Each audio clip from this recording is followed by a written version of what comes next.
This next session could really fit either into the creating multi-body parts or the using multi-body parts module. I went ahead and stuck it in this first module. It deals with sheet metal. It's kind of an interesting technique. Here on the front plane, I'm going to start a sketch, and we can do this, fairly complicated or easy. We'll see.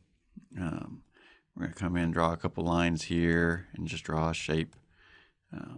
Again, I don't really care too much about the size. We're going to go ahead and extrude this. Maybe we do go ahead and do a mid-plane extrusion and get our design intent a little bit. But this is an idea of, for sheet metal, if we want to make a sheet metal part that kind of mimics what this volume is, what can we do? Okay, so on the sheet metal tab here, again, just like the weldments, if we right click, we can turn on sheet metal. I want to use this one, convert to sheet metal. And the first thing it wants me to do is come in and pick a fixed entity and then a thickness. So I'll do something simple, 1/8 inch thickness and 1/8 inch bend radius. For bend edges, this edge and this edge. So those are flanges are going to get bent off, and then we'll pick the back edge. And we'll go ahead and leave this front face a little bit. We'll mess with it here in a second. So sheet metal thickness, bend radius. If we scroll on down, what's the gap? We'll do an 0.3 gap. And here's the part where it fits into the multi-body environment. I'm going to check the box here for keep body. And I'm going to say OK. So it's basically going to wrap that sheet metal part around the body that we had extruded first. Now, in the convert to solid, there's options as well.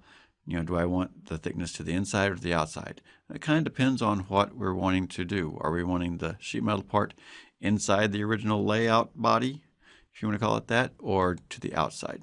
Let's go ahead and move it to the outside. We can kind of see how the sheet metal part is wrapped around there. And then I'm going to come in and do the same thing again. This time I'm going to use this top face, and here's my bend edge. But maybe on this time I'll come in and I'll put the thickness to the inside. Okay, and I could come in and even choose that edge there.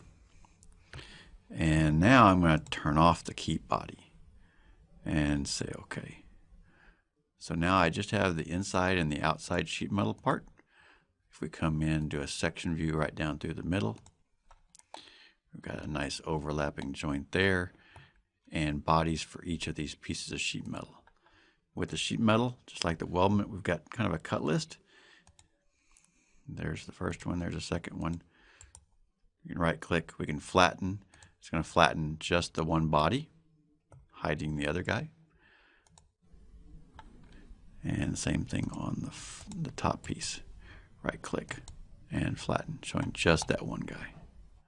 So again, this is a nice multi-body technique for sheet metal. Again, we don't have to worry about the assembly and all the mates. We can build the parts right at the part level.